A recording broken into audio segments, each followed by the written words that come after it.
Hello, everybody. Welcome. Bienvenido.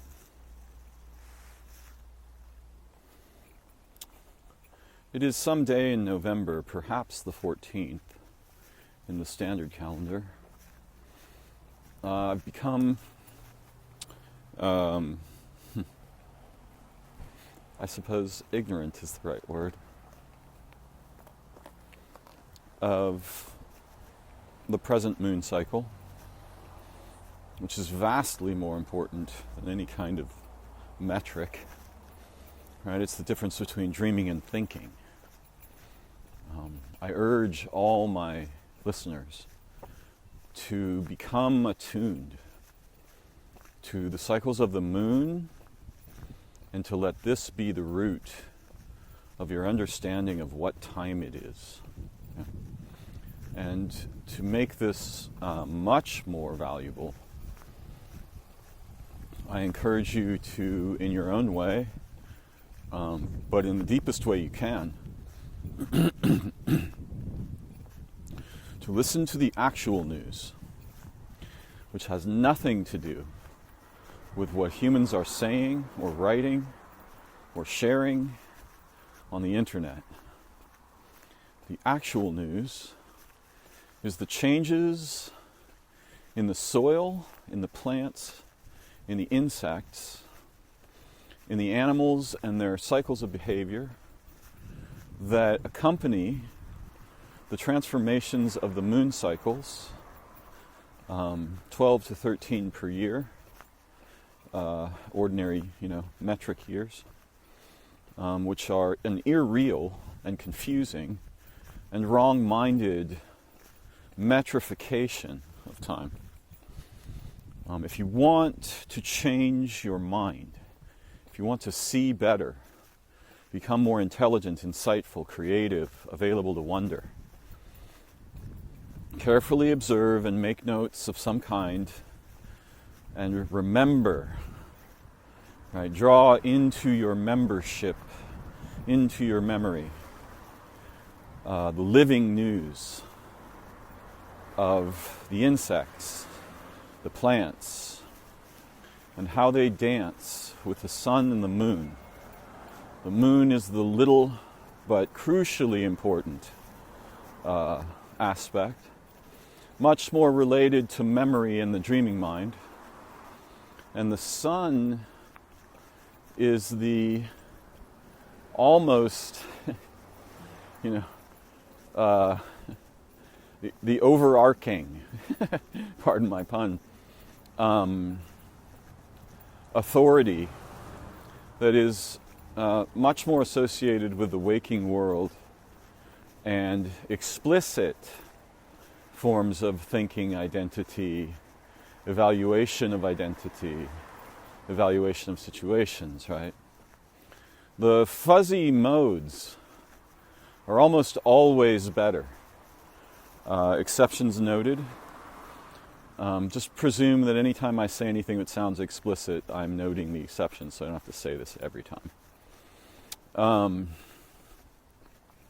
I've spoken of this at great length, how the sunlight declares color, identity, character in a very explicit way that is similar to our left hemisphere, right side of the body, right eye, although the eyes are apparently split between the hemispheres so that the right side of each eye is more deeply neurologically associated with the left hemisphere, preference for graspables, explicits, single-valued derivations over the topology of identity, characteristic, character, nature, function, particularly function and utility, and the left side of each eye, left side of your tongue, left nostril, left hand, left foot,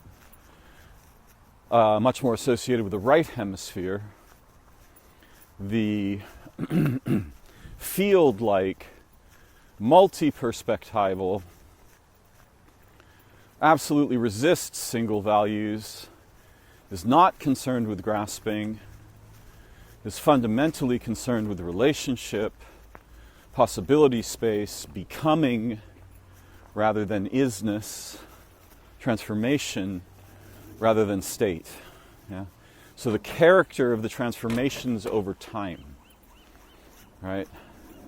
And not just evaluating them, participating in their progeneration, their transformation, their character, their development, right?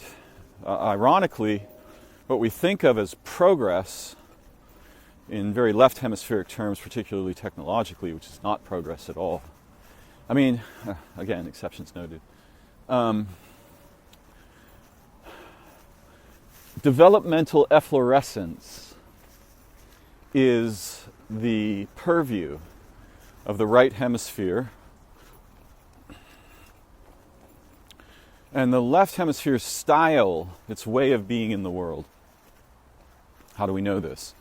Well, we used to anesthetize one hemisphere or the other. I think this was called the WADA test. And then communicate with the person under this situational context.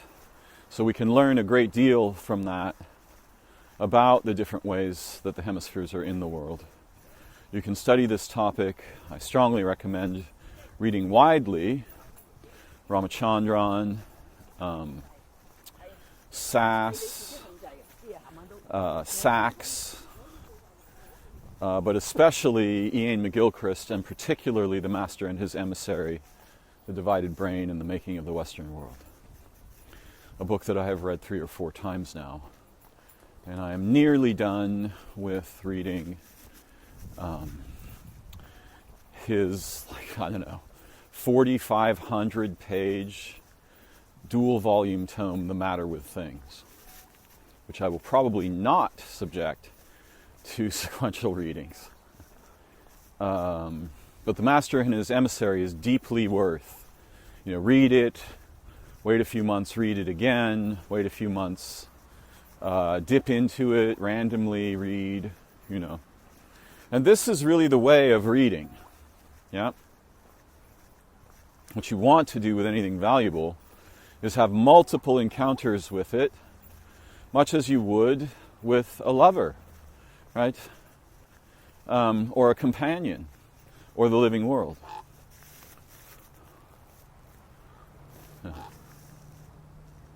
So, if you want to see better, to get smarter, to become more open to insight, do your own phenological investigations with a sense of wonder and awe. Sit at the feet of the moon cycles and the changes in the living environment over each cycle, each year, because each year is very unique, and each moon cycle, even if it is quote unquote the same moon cycle from last year, you will see that the news is new.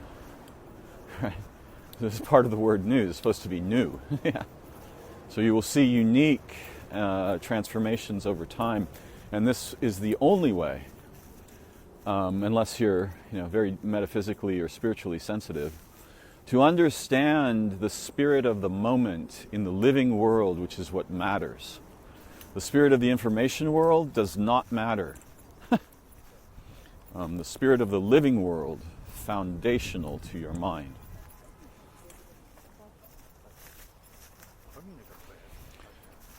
Now, I'm a little nervous today, put it mildly. Last night, in conversation with someone close to me, I had a few staggering insights. I joked that the Titanic of my mind has hit the iceberg, and we're offloading the women and children into lifeboats.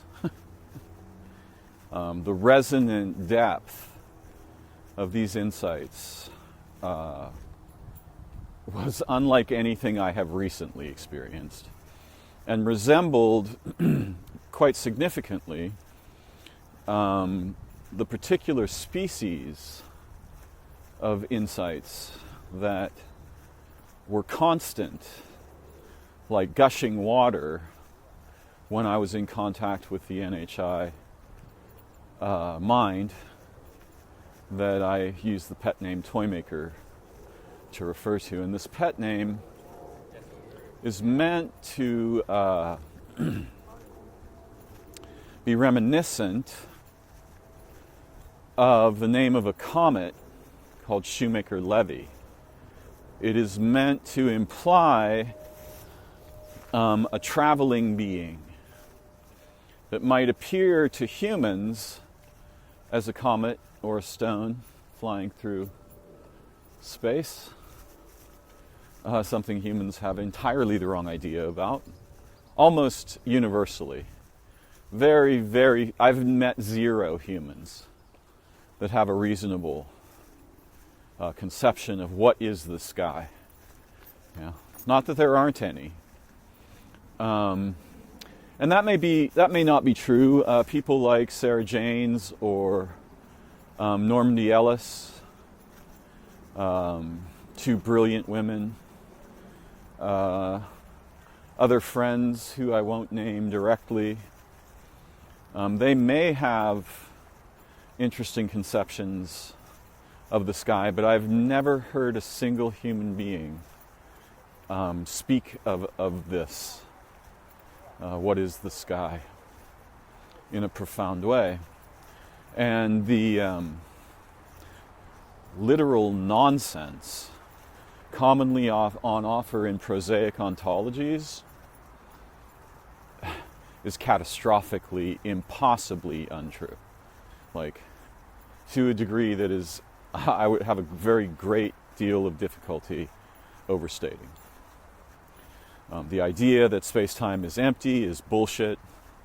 The idea that it's just, dead space, it's not alive, it's not a being, it's not more than a being, which is the thing we don't even really have words for other than gods, angels, and demons, which is a pretty crappy dice roll in an attempt to give us a ladder to see with. Yeah, I'm actually avoiding the central topic because I'm frightened. And real insight is terrifying in a number of ways. The first is that it necessarily transforms everything you've ever thought. And this is part of my motivation for exploring what I sometimes refer to as hypertopics, topics that inflect or structure all other topics. And the one we're going to go at today is so primordial that in some ways it's more primordial than the sun or the earth, at least for minds, or as primordial. The whole idea of measuring which one's bigger is another problem in human cognition, because bigness, or what we call importance, is not an intrinsic quality of anything, right, that you might turn your mind toward. Rather, what determines importance is one's purposes in exploring or questing for deeper and more pervasive and fundamental understanding. Yeah. This is what determines importance or bigness. It's not intrinsic to any topic. And yet, at the same time, hypertopics are particularly dangerous to play with, not as dangerous as the bullshit we play with instead, not by a long shot, but they're dangerous because they necessarily transform the entire field of your historical cognition and behavior, your futurial cognition and behavior, everything, right? So I like to play with these. I call them toys because I'm not terribly concerned with whether they are true or not. What I'm concerned with is, do they give us insight? Can we gain insight from playing with them? Curiously, creatively, intelligently. And most of what is important to human intelligence has nothing to do with utilitarian concerns, such as, is it true? Has it been validated? Is it reproducible? These kinds of concerns are native particularly to scientific, mathematical, engineering, clinical, perspectival orientations. Excuse me. Within those contexts, very useful and important. When they escape those contexts and dominate the rest of our thinking, we are in, it's just like when you were a kid. maybe you've had this experience. This was common in my youth. And you're at the grocery store, and there were, these white vinyl tiles everywhere, but occasionally, throughout the white vinyl, were interspersed colored tiles, often green or pink. And we would play a game where you can only step on the colored tiles. The rest of the floor is lava, right? And this game helps us understand the danger that we face in representational cognition, because structured explicit knowledge forms are like lava for insight and learning. You wouldn't want to be without them, but you don't want them to dominate the field, right? Particularly the perspectival field, the field of whether or not we have confidence in the value of a perspective or supposition or declaration or suggestion, because there's all kinds of forms of this confidence, not merely the clinical, is it true kind. Is it real? From a very important perspective, everything that you can possibly experience, imagine, or think is real in the sense of it belonging to your experience. It's not irreal because it's irreproducible. It's not irreal because you can't communicate it. Most of your human experience is incommunicable, right? You definitely cannot give directly to another person unless you're very unusually skilled, or a child, or possibly an animal. A direct first person, so to speak, or shared first person sense of an experience or one's mind. I don't mean to say that this is impossible. It's incredibly uncommon, and necessarily the translation into language throws away, 90% of what's available in experience. I'm making up the percentage, but a lot. Again, unless what we're trying to communicate is extremely simple, right? Something like, I'm holding a fork and the silverware, this piece of silverware, it feels hard and cold. That's fine, right? That works fine. For the extremely limited features that we want to cross the gap between minds. Okay, that's my preamble. I guess I gotta get started with the actual terrifying, for me, topic. Insight is frightening for a number of reasons. One, throughout human history, if you go against the sort of prosaic, common beliefs, perspectives, thoughts, assertions, and so forth, of most of the people around you, your cohort, it can get you killed. Or at the very least, isolated. And it's worth being concerned about that. I'm not a big fan of fear. I think fear is very minimally useful, though I've experienced vast I have a vast library of fear experiences, nearly all of which were useless, or somehow developmentally useful, but not grounded in something that I should be concerned about in the ways that I was concerned. Fear is its own engine, right? It just eats up everything it can to sustain itself. Once you're suspicious or afraid, you're very likely to remain suspicious or afraid. And the same is true in knowledge. So before I begin, I want to pay homage to all those beings who have come before me,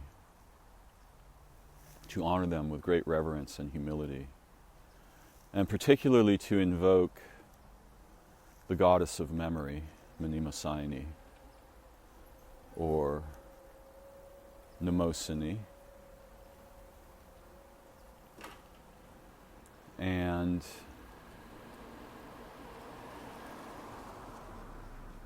or simply Mnemosyne,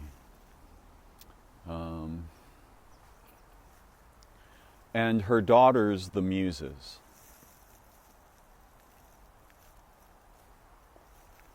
May my articulation, speech, and spirit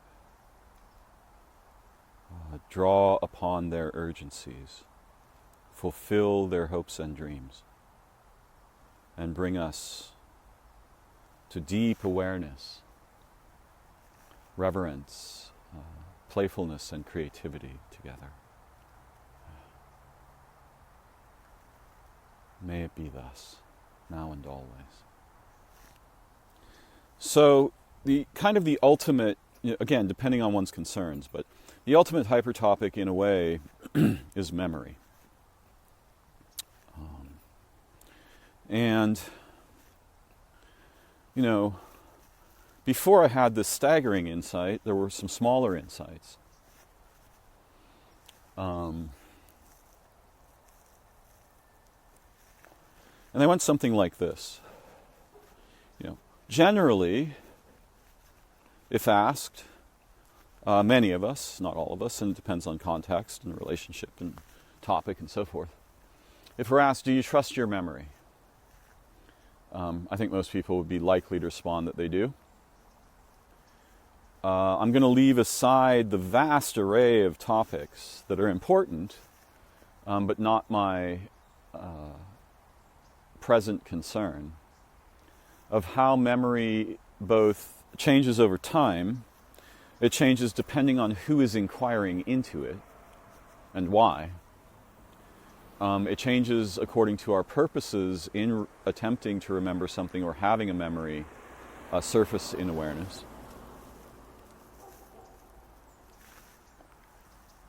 All kinds of things transform our memories. But today I want to talk more about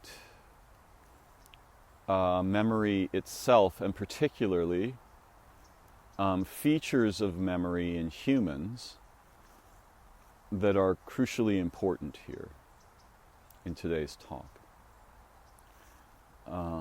Obviously, without memory, you would be a very different sort of phenomena.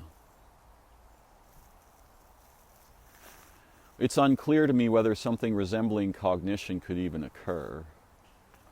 And I'm going to leave aside the, again, vast array of questions, perspectives, theoria, and so forth that are appropriate to this topic. So I want to focus on one feature that has completely shattered my previous thought space as of last night.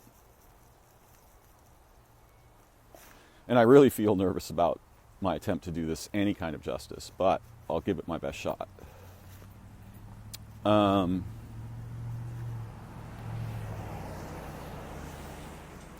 So it's hard to understand what, especially human cognition, could possibly be without memory. You wouldn't have language, right? You'd have nothing, you'd have no way. I suppose you could compare things in real time, but you'd have no historical pool to draw from. no sense of personal identity that we can easily imagine anyway. You would be an evanescent moment-to-moment kind of thing.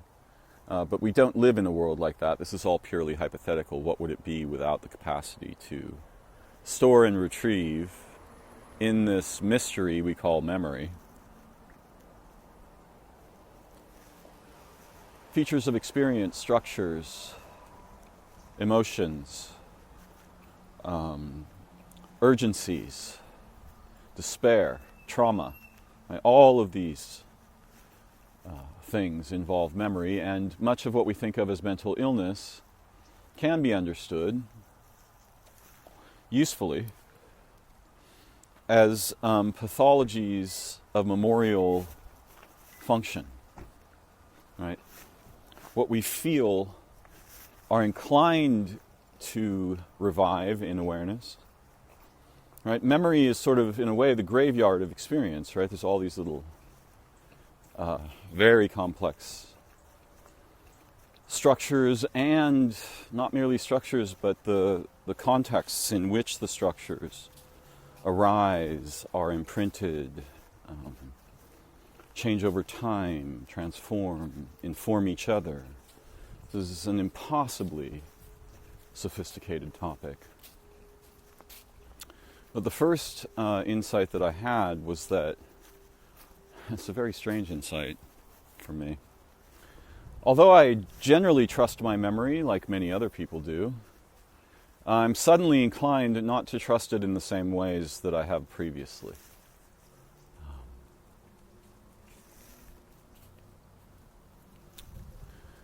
Because it occurred to me that although I'm inclined to trust the content, I'm not sure it's reasonable to trust the prostheses, so to speak, the methods with which I retrieve and interpret memories. And this really blew my mind. This is not the central insight yet. This is the preliminary problem. This is the crack in the bell that let the light in later. So think very carefully about this with me for a moment. Or think deeply and passionately. You have all these memories, right? But if you are to draw one into your awareness, try to remember a specific event, for example, in your childhood. Now, this is a very strange, in a way, common, right? Like nothing weird about asking this question, really. But that's a strange reason to bring a memory forth, right? Because I'm asking you to engage in a memorial behavior right now. Remember an event from childhood. I'm remembering one. I'm remembering taking my pet, relatively large by that point, not huge, but as a child big, iguana, who had been a freely roaming house pet for some time, to the Sacramento Zoo, so that Harvey could live in the iguana cage. I received Harvey on my probably 6th birthday from my very flamboyant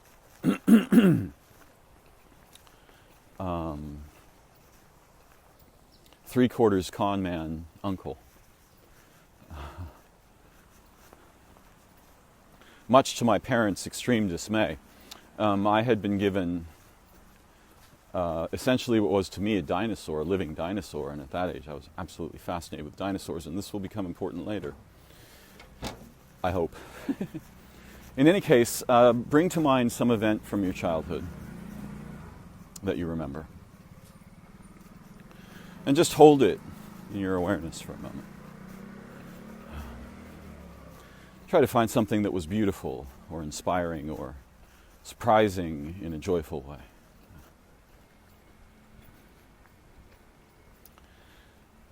And I don't know what your experience of doing this is like. I don't think it's always the same. I think each time we remember something, it's got a bunch of unique features. What was our motivation, if there was one? Did the memory arise in awareness without our conscious intention? So forth, all kinds of these features. But I have to be very careful not to birdwalk, so I want to get to something very specific here. Not exacting, but specific, and mysterious, but profound. So, hopefully you've, retrieved something we would call a memory. And this is an experiential memory, so usually this is a kind of vignette, if you will, right? A little scene. And that's quite profound. And, when I recalled my little scene, I mostly recall the images. I recall sitting in the back seat with Harvey sort of in a box, me being very nervous and so forth. I didn't want Harvey to go away. But, my parents were gods, and they had, as most of our parents were, presuming we got to grow up with them. So, they had decided that Harvey couldn't continue to live in the house. I think this was primarily my father's decision, but there was agreement. Harvey didn't like my dad much. Very much liked me. He used to sleep in the little bookcase above my bed frequently, and preferred the upper reaches of the curtain rods where it was warmer.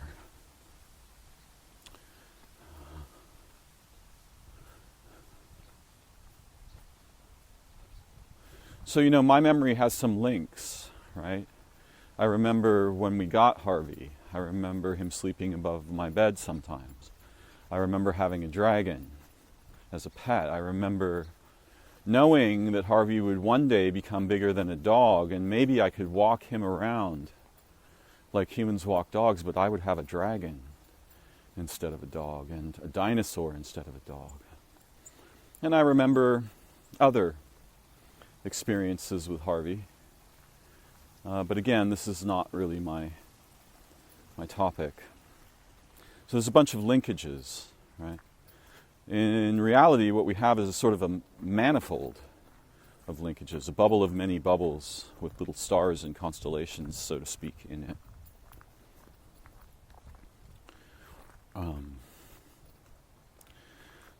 And before I go further, in order that I just don't forget this little bookmark I had in my mind,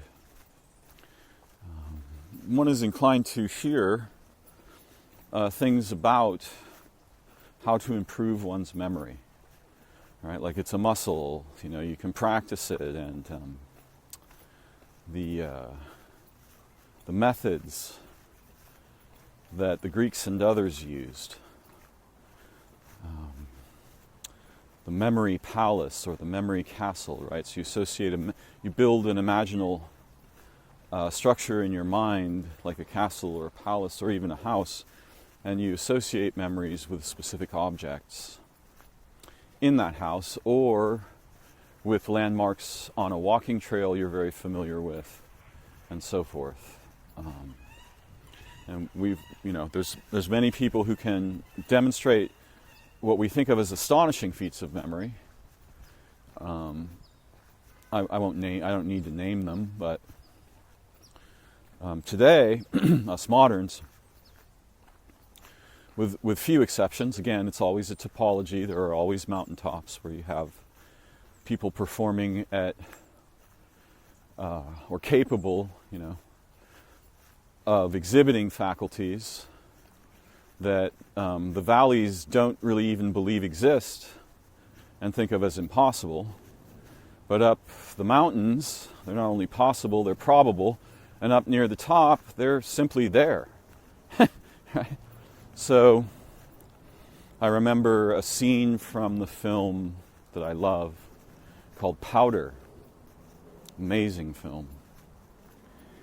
There's a young albino boy who's been essentially trapped in a basement full of books his entire life. His parents died researchers come and they try to reacclimate him to society. But in the beginning, one of the researchers, a woman, is asking Powder a question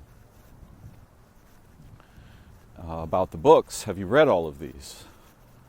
And Powder says, yes, I know them all, or something like this. And she says, what do you mean you know them all? And I'm paraphrasing the event. And he said, well, pick a book, any one. So she pulls, and there are thousands, at least a few thousand books down here. And so she picks one. And he says, so, turn to any page. And she does. And he says, ask me a question. She says something like, well, what's the second paragraph on page X about? And he reads her the entire paragraph verbatim from memory. And she's staggered. Right? She realizes there are no people like this young man in my world. Of course, we are aware that there are autists or savants that have what we sometimes call photographic memory. That's a misnomer. A rather terrible misnomer, actually. It's not photographic at all. What we mean is they have something like perfect memory. A dear friend of mine was married to a man with glass bone syndrome, and she reports, she testifies. The more skeptical term is alleges that her husband of many years and the father of their daughter had perfect temporal memory, remembered every event on every day throughout the calendar, and would occasionally, as a way of sort of showing his adoration for her, would say, do you remember 17 years ago today at 12 p.m. on the corner of these two streets, we saw that grasshopper?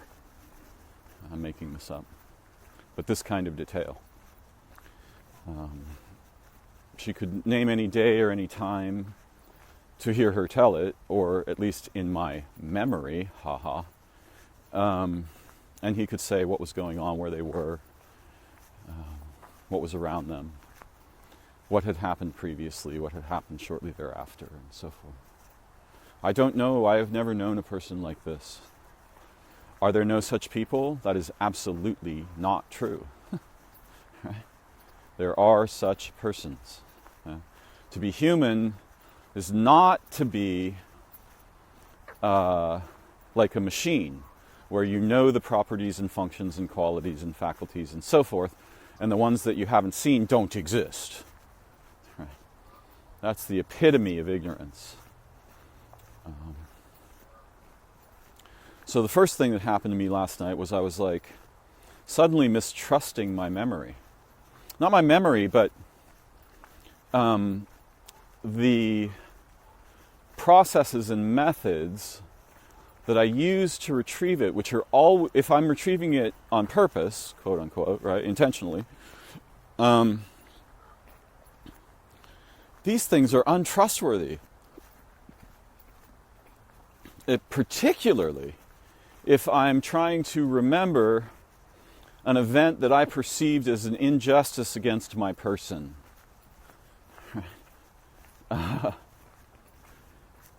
And this has radical follow-on implications for things like therapy and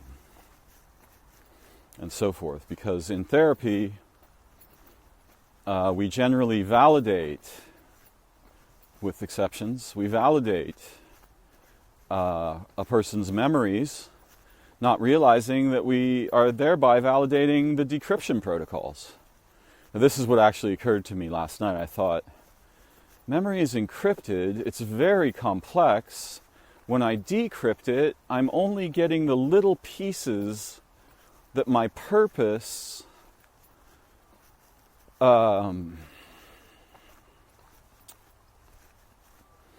necessarily delimits and is focused upon, right? My purpose orients what I will see in the memory and what I will confirm to myself and what I will disregard or not see. And what I will not see is most of what's there, because the purpose for which, if I'm intentionally trying to remember something, the purpose determines the mode of decryption and the degree of lucidity, right? In other words, the degree of depth, breadth, perspectival liberty, or its opposites, all of these things.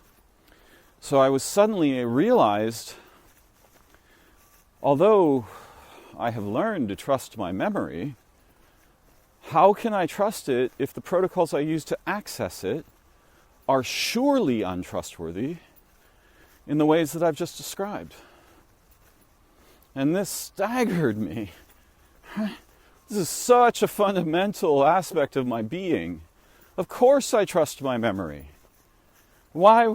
I know a lot about how memories can be changed, how they change over time,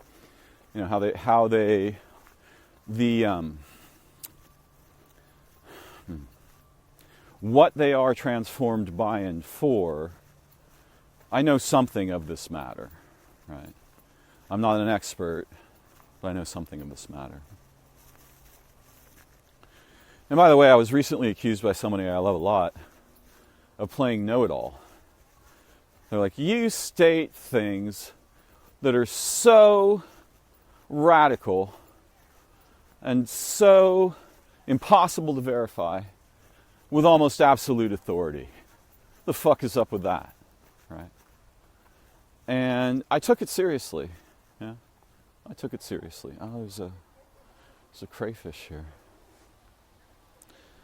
This one has a long, complex journey ahead of it. I would try to help it, but the shore is far away. I'd have to carry it quite a ways, and it seems to be going in the right direction. So I'm just going to let this crayfish, which I presume is a male. How did it get? Oh, I see where it came from. My goodness, it has had a journey of, I would say at least a similar journey of like 100 miles through dense forest at its scale to get to this spot. Because coming from a lake up on top of a hill here, the man-made hill, there's a reservoir up there, and clearly it has come down from up there and is heading toward the lower version. What an incredible journey, adventure this being is on right now. I think it's a male primarily because it's small, and in most of nature, and particularly in insects, birds and crustaceans, the females are often vastly more significant than the males. It still has quite an adventure ahead of it. I would like to help it, but I'm just unsure that I'd really be helping it if I carried it to a better place.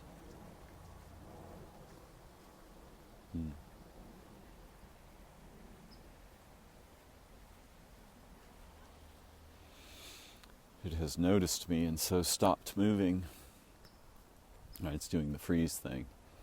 Not an unreasonable response to the sudden appearance of a being that is to you,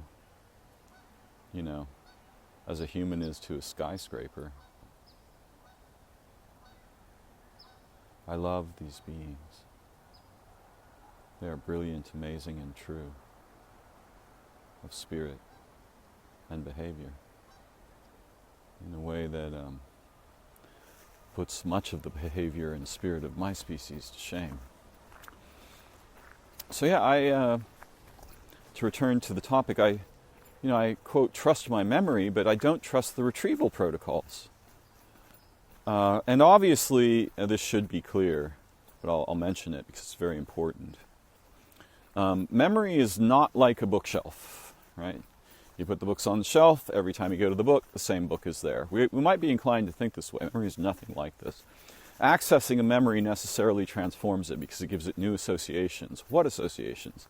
All the associations that surround the moment of accessing it, the intentions of accessing it, the feelings, the metabolic, what's the right word? It's not state. The metabolic weather of the moment, the emotional weather, what you're surrounded by, what you last saw, what you're looking at now, what is around you in this moment. All of these things become associated when you retrieve a memory, as we did a little while ago. So every retrieval, so to speak, though I'm speaking rather explicitly like the memory is an object that one retrieves, which it is not, it's more like something we touch in a hyperstructure. And the touching of it in the hyperstructure transforms many features of the hyperstructure, the histories, the futures, all these things. Memory is not like what happens in computer chips at all. The degree of correlation is there, but it's very minimal. I would suggest that it's less than 1% similar. And the 1% is the structured retrievable that we might want to have. For example, is my front door locked? Okay. There's a very simple kind of yes or no answer there. And if we can't find yes or no, then it remains ambiguous or mysterious. But we are inclined to suppose that either the door is locked or it is not locked, right? Two-state. And this is how computer memory primarily works. Quantum computing is a bit different. It's more of a multi-state, manifold thing, which is why you can do vastly faster computations, right? Two-state is slow, clumsy, and this is the thing we trust. Is it true or not? This is the thing we trust. Is it 1 or 0? Is it Yahweh or Satan? Is it the Bible or the biology textbook? Anyway, memory is not like your bookshelf. It's a hyperstructure, and it's not merely local to you, though we are inclined to think this way. I'm not going to go on about that at the moment. This falls off into the cliff of the perspectives I have about the nature of minds and thinking and the human cognitium, the network of human minds, and the other cognitia within which that network is embedded and is deeply related to. For you to have a memory, there has to have been here the entire history of life and non-life, right? Rocks and stones and waters and things on Earth. And all of those things, the entire history, and I would argue the future, are sort of flowing into and creating the space in which your memory is possible. This seems to us to be, quote unquote, housed in the brain, but I don't merely suspect, it is my biased perspective that the brain is more like a transceiver. There's some storage going on, but that's not its primary nature. So when you touch a memory, if there even is such a thing, it changes. And you, right? And this is why hypertopics are so profound, because they restructure not merely memory and your relationship with it, but what it can or previously could not have become for you. So to get back to this topic about utilitarianism, you can learn to have a very powerful memory, right? This is not untrue, but this is a utilitarian and reductivist thing. Your memory can be stronger, can be better, right? We can make the $6 million man, the $6 million mind. And this is not untrue, but it's very deceptive, because memory is not a thing. and it is more than a being. And this is partly why we have the name Mnemosyne, or Mnemosyne, or Mnemosyne, the mother of the muses. Right? Because without memory, you got nada. You got nothing. No arguments, no truths, no falsehoods, just, I don't know what you'd have. One might imagine that the state of enlightenment, when this word is used more or less appropriately, describes a place not where one has necessarily risen above such trivialities or structures, but one has gotten so deeply into their root that one has become their root, and that root is empty of qualities. So one can no longer be compelled. One still has memories and associations and so forth, but there is a way of being, prajna paramita, anuttara samyak sambodhi, that is far beyond all such things and is thus liberated from them.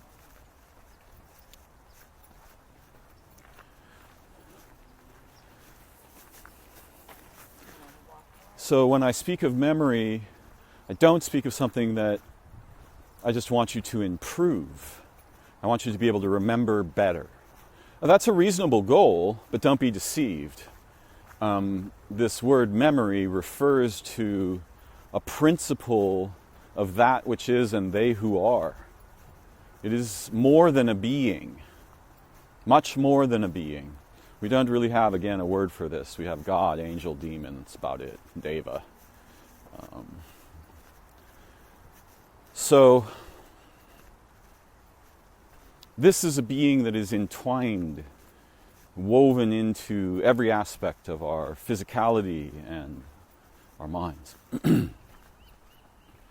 while it's very useful to improve your capacity to memorize things, and many skills require what we call memorization, which can mean different, which almost always means a somewhat unique thing, or behavior, or situation. We are memory walking, right? The part of this that the humans are somewhat aware of is the genome, but there is no the genome. Right? You have your mitochondrial DNA, you have RNA, you have all kinds of like a manifold of complex memorial structures transferred between the generations, and I would argue that they are, I would suggest with great emphasis, that they are not merely historical, they are also futurial, in the sense that they are both forward-looking and they are informed by futures that have not yet arisen. They are precognitive in this sense, or prophetic. Yeah. This has been my experience of being human. So let me see now if I can try to... Now I'm going to get really nervous. Of course I shouldn't prime myself that way. Let me see if I can open Pandora's box here. So I was in conversation with someone very close to me, and they were talking about having been at a class in which something like the following discussion arose. For many people, historically, it was impossible for them to doubt any aspect of the scriptures with which they were familiar. Particularly here we mean things like the Bhagavad Gita, the Torah, Pentateuch, the Quran, which is a very strange and fascinating tome. It would never have occurred to them to doubt these things. We moderns are capable of drawing them into question, but in many places and certain times, the people who had been converted, it was not possible for them to doubt these matters.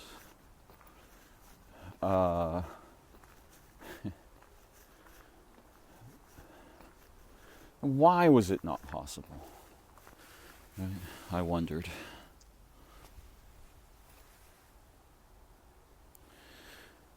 And it immediately occurred to me, this is related to another insight I had not too long ago.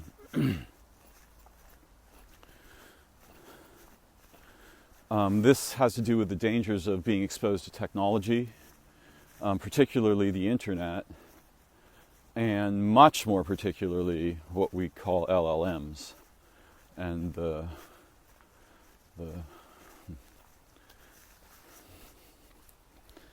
very, very dangerous results of their inactions.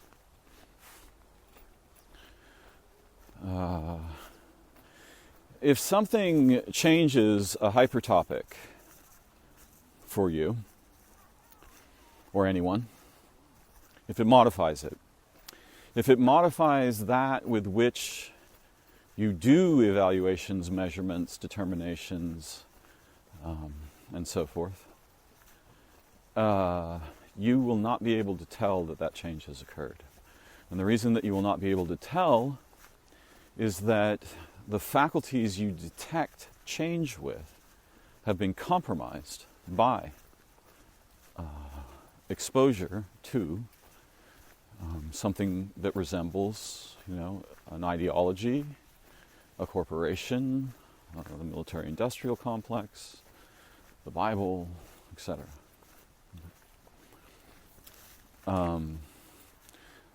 So this is a very strange insight, right? It's like anything that modifies what you detect differences with is itself undetectable, right? For the obvious reason that the thing you detect differences with has been compromised by this thing, and so its structure has been imposed on the faculty with which you would ordinarily detect change or difference or modification or something. So there are features of cognition that are like this. Many features are like this.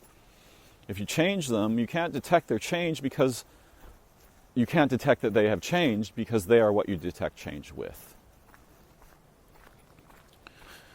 So I was trying to wrap my mind around this idea that for some peoples and sometimes the scriptures were effectively their uniphore, right?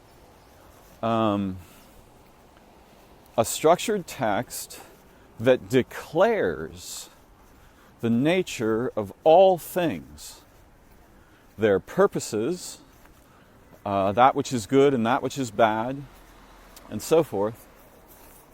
And so I said suddenly, when this occurred to me, and this blew my mind right out of my head, but even more astonishing insights were on their way.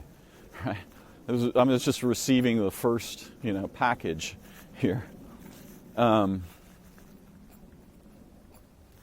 I said to my interlocutor, of course they couldn't, because those scriptures were what they used to see with.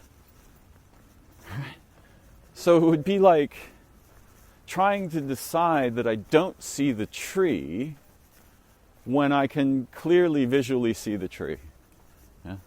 And by the way, this has something to do with enlightenment. It's not necessarily mistrusting your senses. It's understanding that there's something so much more profound underneath them, that the superficial appearances are deceptive in some way. So I said, yeah, of course, because these scriptures became what they see with, what they understand the world with. These scriptures didn't merely inform their ontologies and epistemologies and deontologies and so forth. They became them. What a strange,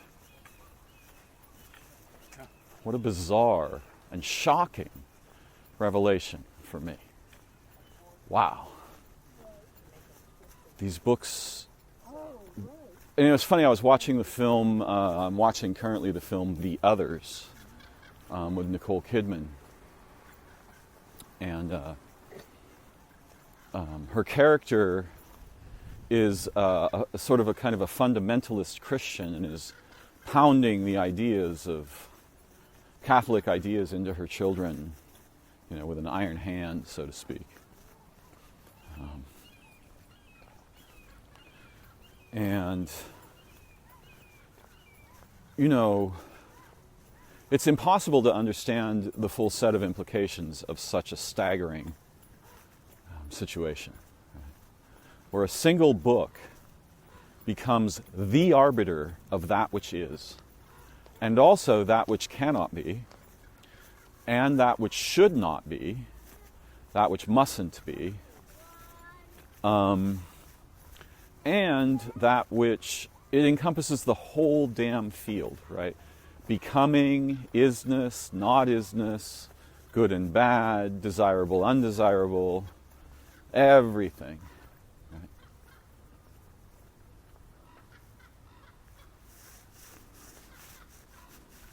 A book.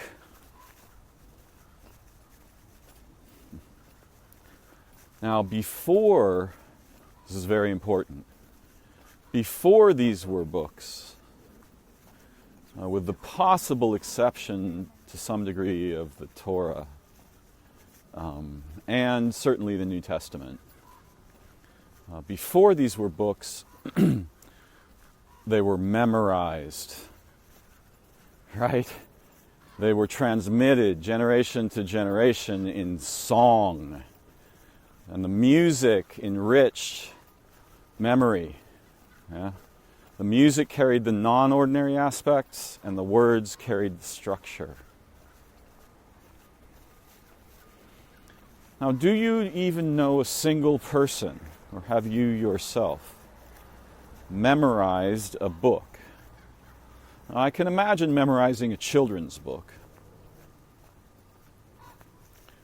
I have only, although, excuse me, in childhood, I memorized the lines for a few plays, including the Shakespeare play about Titania and Oberon. What is it, A Midsummer Night's Dream, I think? And the play 12 Angry Men. And the first thing happened when I was about 10, 11, and the second thing when I was around 12, I think. And I've memorized a couple of times. I don't have it in memory now. I don't have those scripts in memory now either. Accessibly. I'm sure they're in my memory. I just have no idea how to access them. And it's unclear if they've degraded or not. Like, is there perfect memory? This is a question beyond the scope of my present talk. I think there is, but it's my experience that there is.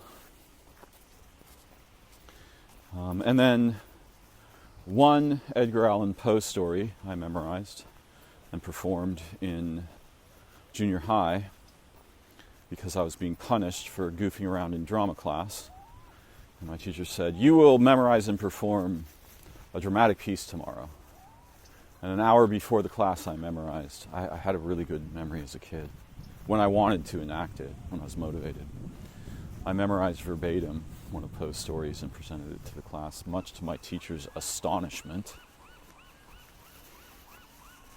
I memorized it again about, 11 years ago, 12 years ago.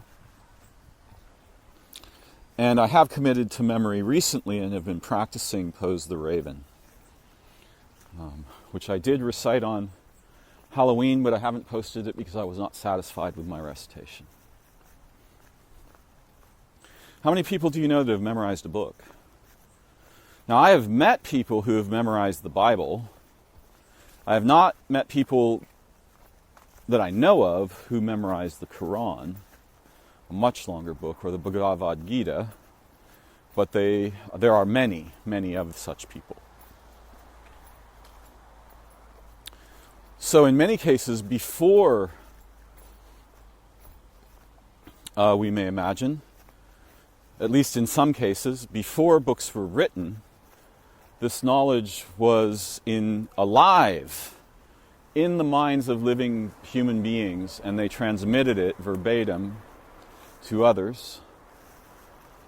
And now we're going to get to a serious insight, and this is what I'm actually frightened about.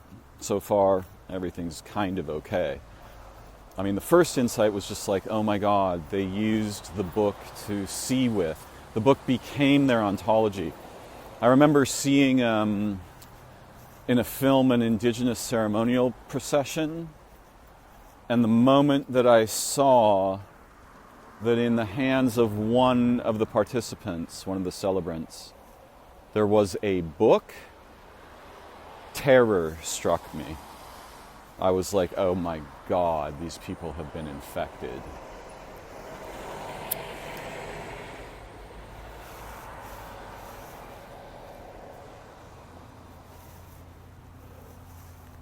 So just imagine this, that a book becomes your ontology. Okay? Now we all have world images. This is not the right word. We have a complex sense of what the world is, does, is for, doesn't do, and so forth. And there's probably a great word in German, Weltanschauung, or something like this. The Germans are amazing in how they construct language. It might not be, that might not be the right word, but Welt, I think, is world. There's a great word in German that means something like this. I love the word Zeitgeist, and Zeitgeber and Zeitstorer, time giver and time stealer, time taker, time destroyer. Obviously, Zeit is, time-ish. So yeah, try to imagine that a book becomes your ontology. Now, every book affects our world image and our memory.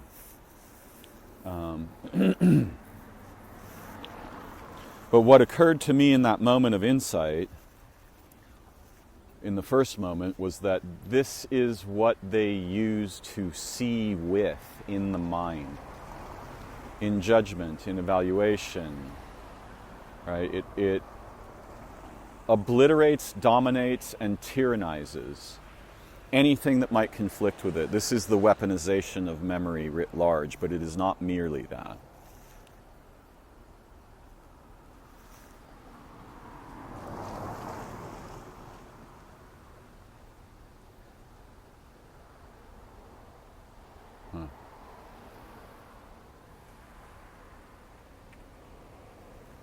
I'm daydreaming.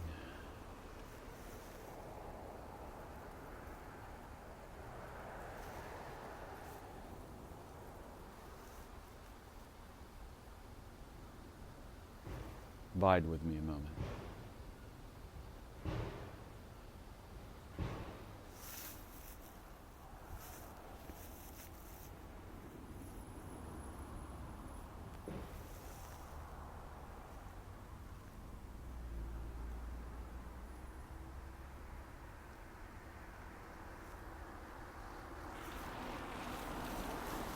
I would argue that the unnatural sounds of machines are the enemy of memory, dreaming, and health. In nearly every case.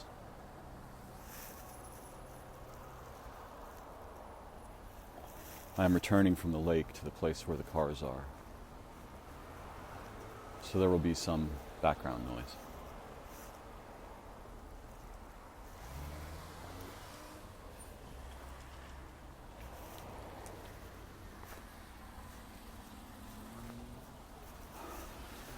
Let's strap in, here we go. I'm going to leap off the cliff here.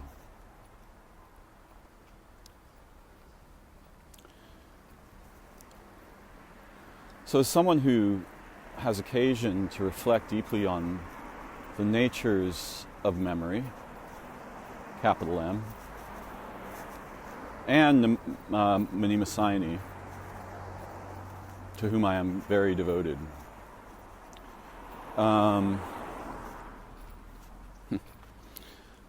I became aware of many features of dreaming that are crucially important for the sustenance and what we might call health or vitality of memory. and the difference between dreaming and thinking, all of the astonishing differences between dreaming and thinking, both of which are weavings from the hyperstructures of memory. Very different kinds of weavings, but weavings nonetheless. The dreaming mind tends to produce what I would call living memory, alive memory. And the thinking tends to produce the fossilized remains, right? Derivations, structured accoutrements, devices, if you will. But later in the evening, not much later, perhaps an hour later, we were continuing our discussion. And it suddenly occurred to me that memorizing one of these books, say the Quran, or the Torah, or the Bible, or the Bhagavad Gita, or the Tao Te Ching,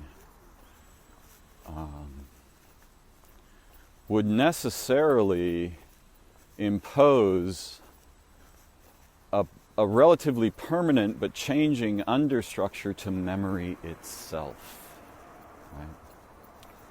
Now, I became aware as an adult that when I was a child, I had certain collections of things. Right? I had little animals and monsters. I had a dinosaur collection. I had a collection of model airplanes.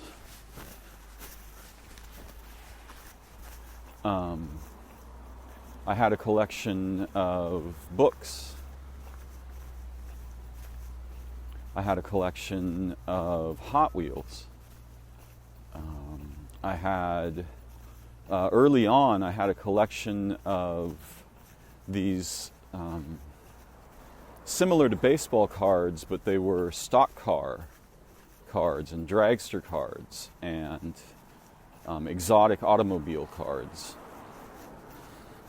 And I organized them carefully.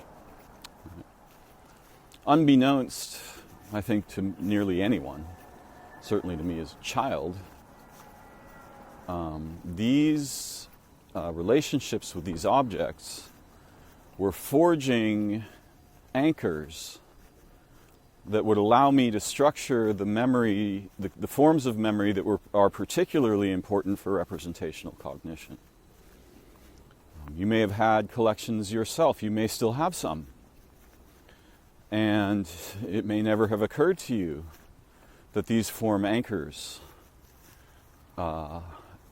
much like the intersections in a spider's web, right? Particularly the relationship between the anchor strands and the structural strands and the spiral or the mess that is woven around them. Memory is very, very related to this object in our natural world, to the spider's web, but also to every object, the structure of a tree, a leaf, the structure of organisms, the features of organisms, the organs, and so forth.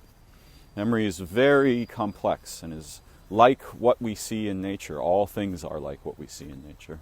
There are no... the only reasonable exception, and it's one that I insist on preserving, is the difference between an organic situation or object and an artificial one, which resembles the difference between the dreaming mind's way of being in the world and experience and memory and the waking mind's preferences, the left hemisphere's preferences. So then I was completely blown out of the water as I realized that the memorization of these books imposed on memory a kind of a domineering but also crucially, astonishingly rich, stable structure that would necessarily become like the sun is to the earth in terms of one's mind. So it's not surprising really, that there were people who were incapable of questioning their scriptures. The first insight makes it obvious why. This is what they're using to generate their ontology, to see with. So if you take that away, what have you got? Right? What's left? But the second thing that just completely wrecked my mind was, what would it mean to have memorized the Torah? Particularly, what would it mean to have memorized it in song? What would it mean for a mind and for memory to have memorized this in song, to sing it, right? To become it with your body and your voice, for memory, right? Primordial structuring assets of incredibly sophisticated potentials, right? I'm surprised we can remember anything at all without something like that. It would not have to pervade over our ontologies, but to memorize books, right, is an astonishing asset for many features of memory. And then I began to think, well, what would happen if we didn't do that? Like, how were they different from us? Well, they might as well have been two different species. People who can remember and transmit, particularly in song, vast, complex epics, the Odyssey, or scriptures, or philosophical works, or plays, and so forth. These are not like the regular folks. Though many of us do memorize features, particularly of routes we traverse. And these become the seed forms of memory. This is why in some memory techniques we are advised to associate something we wish to formally remember with landmarks or places on the route.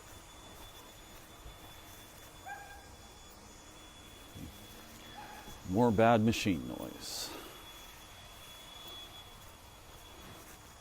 I'm going to have to change my route because of the bad machine noise.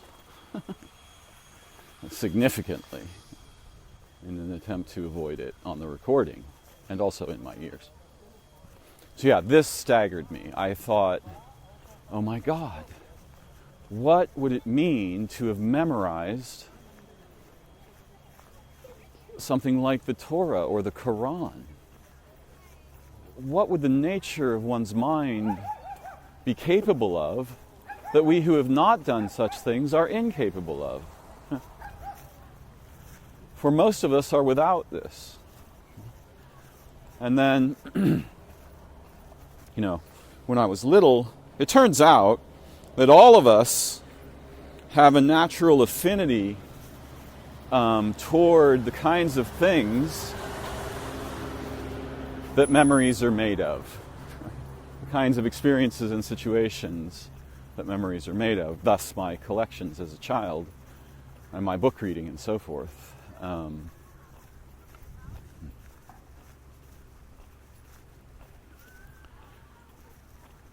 Now, content that has emotional valence, right, is vastly more powerful for memory than content that is merely enumerative or descriptive, right? Like, try to memorize the bones in the human body.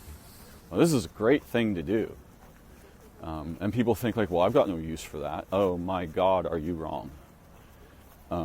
The astonishing nourishment that your memory and dreaming, and perhaps even your body, would naturally receive from a well-intentioned and a deeply complex memorization of the bones would be amazing.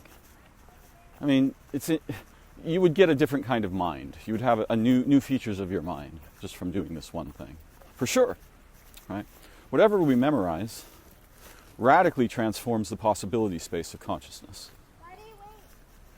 But try to think about just rotely, trying to memorize the bones of the body. I don't know how many there are. I guess there's like, wild guess would be around 300. It's probably much less.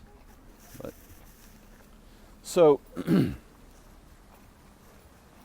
these peoples, on the one hand, they were somewhat tyrannized by the introductions of scriptures, because these then became weaponized by the processes that capture human groups. And a book is vastly less profound than singing, and to memorize a song.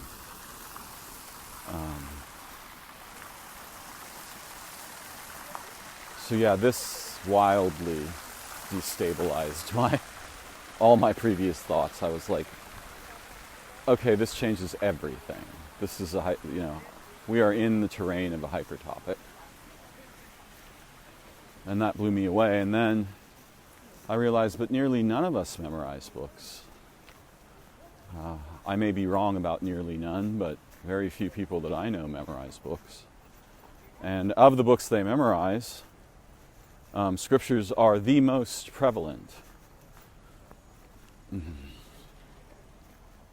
I can't imagine memorizing something that has 1,000 pages or something, right? I can imagine it, but it's very difficult to see myself as capable of that. I know that I am, and I have memorized all kinds of stuff, but not so much text. Concepts from texts, yes, I have some of that. So then I thought, well, we who are without it, what have we got? And then my conversation companions said that they had memorized more than 1,000 songs. And I thought, yes, when I was little, I loved to sing. And this is very important because emotion, right? Affect is associated deeply with the music and the song. And the song, if we are open, especially if we are little, it makes us dream things. It makes us see visions, in a sense, of what we make of the somewhat ambiguous and mysterious, often, lyrics or stories. Two that I'm particularly fond of are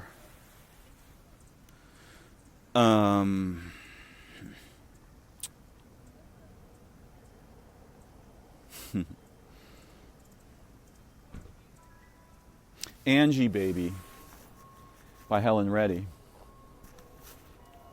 Brilliant, powerful, proto-feminist story.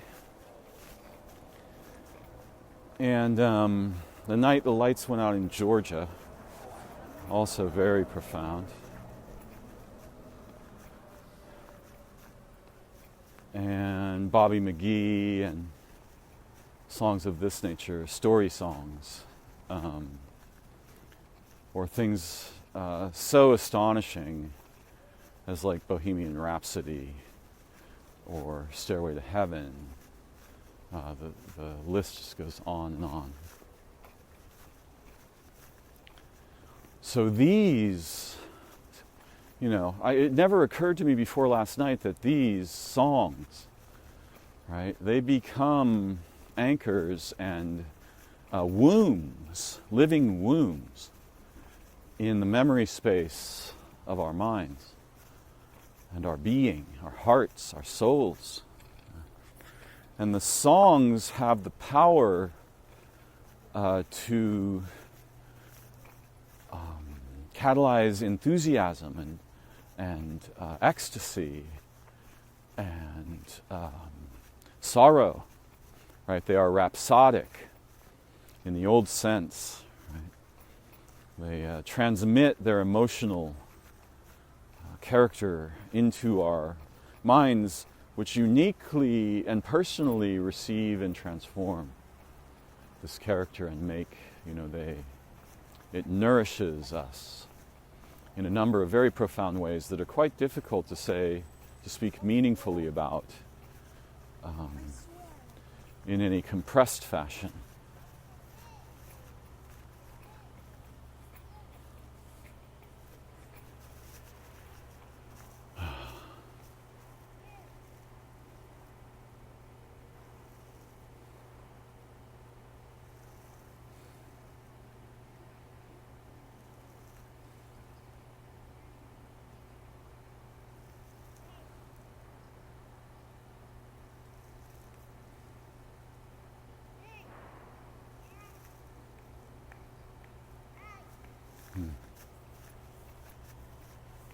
Abide with me a moment.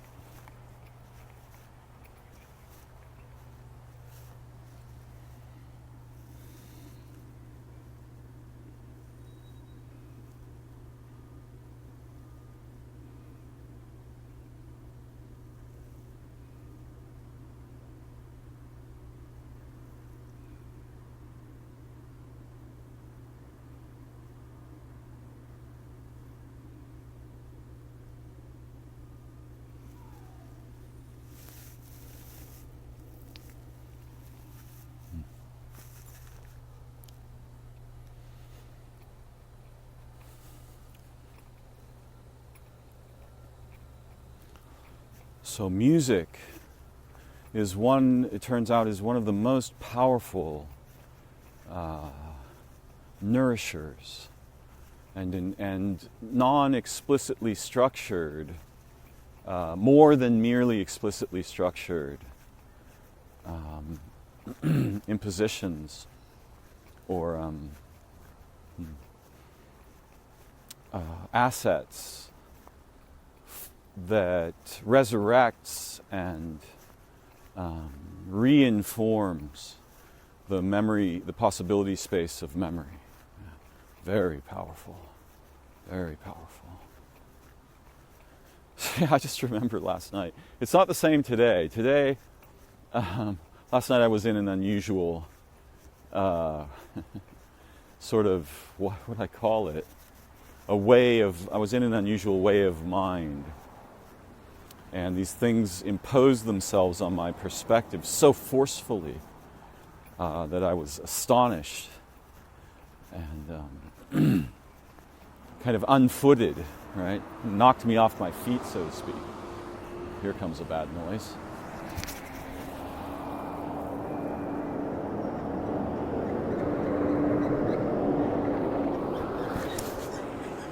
Today it's slightly more mundane. But attempting to articulate it at length is very challenging. Hopefully you can see how incredibly profound these matters are, because they have a determinative implication for the possibility space of memory, for the enstructuring of memory, for the retrieval of memory, so to speak. It's not really retrieval, it's touching, it's transmission.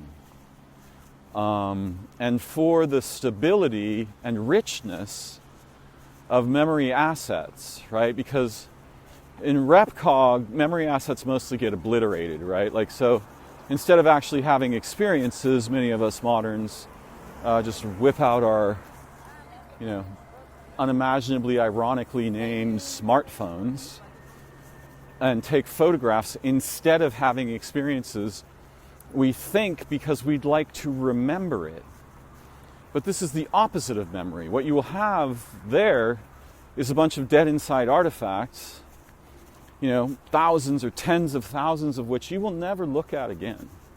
You don't care. If you were going to die tomorrow, you would not give a shit about 10 million images electronically encoded on silicon. No, what you would care about is the relationships and the moments and the love and the rescue and the mutual adventure and the heroism and the play and the creativity, I suspect. Your mileage may vary.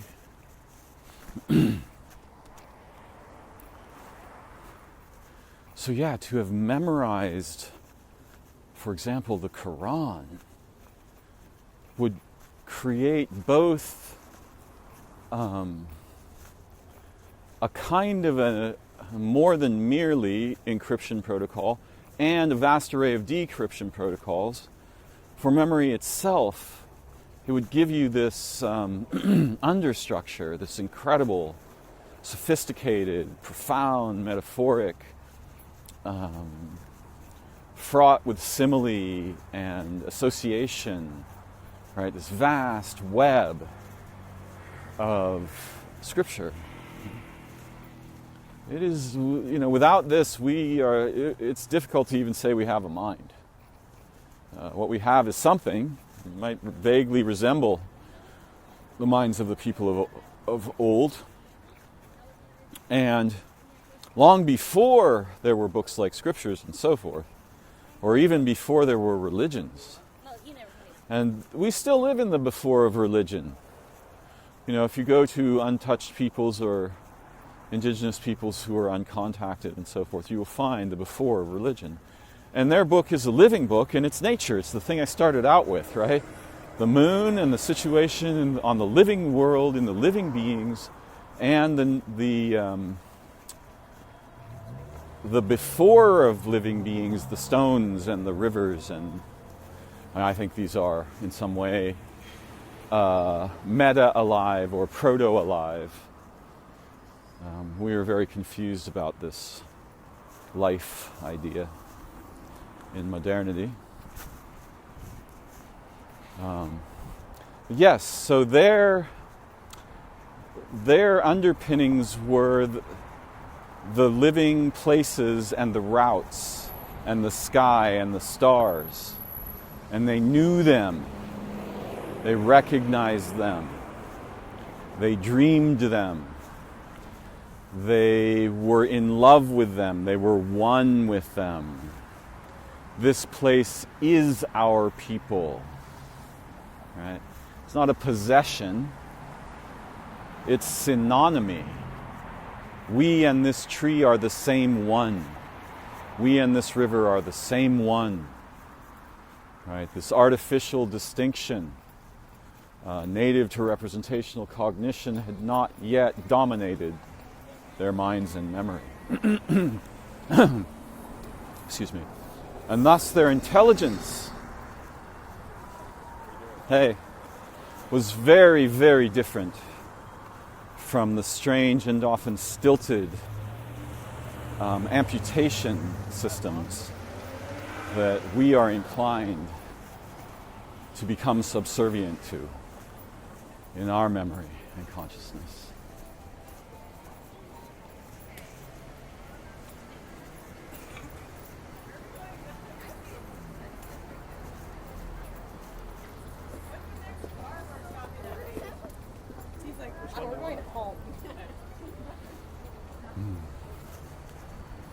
So I am still reeling from these insights,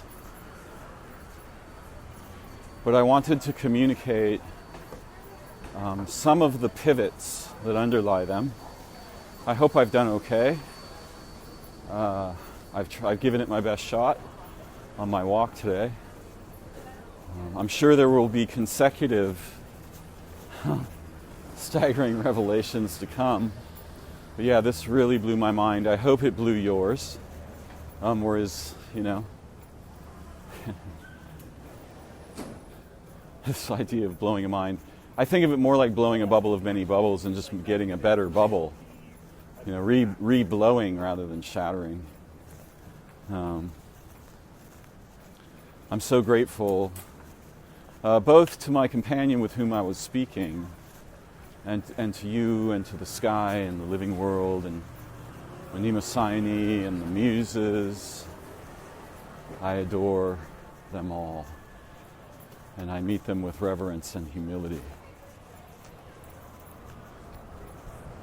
Please take a moment to like, share, comment, ask a question, offer an insight, leave a criticism, share a dream. subscribe, share the recording, or support my channel directly if you wish to. All of my content is free.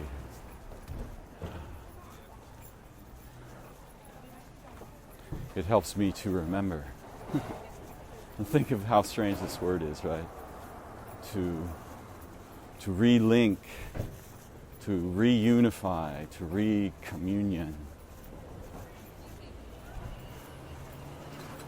I'm profoundly grateful for this time, for your curiosity, enthusiasm, and attention, for your support if you care to offer it.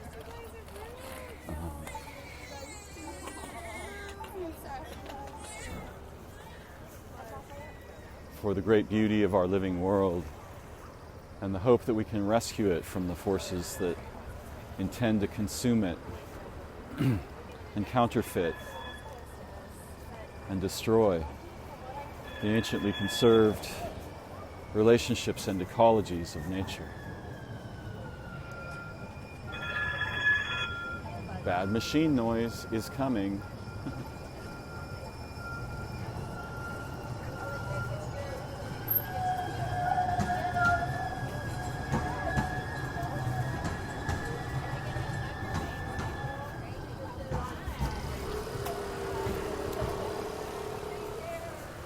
Thank you for joining me. I wish you beauty, insight, revelation, creativity, play, love, health, comfort, wonder, and awe. I look forward to learning together again and remembering very soon. Bye-bye for now.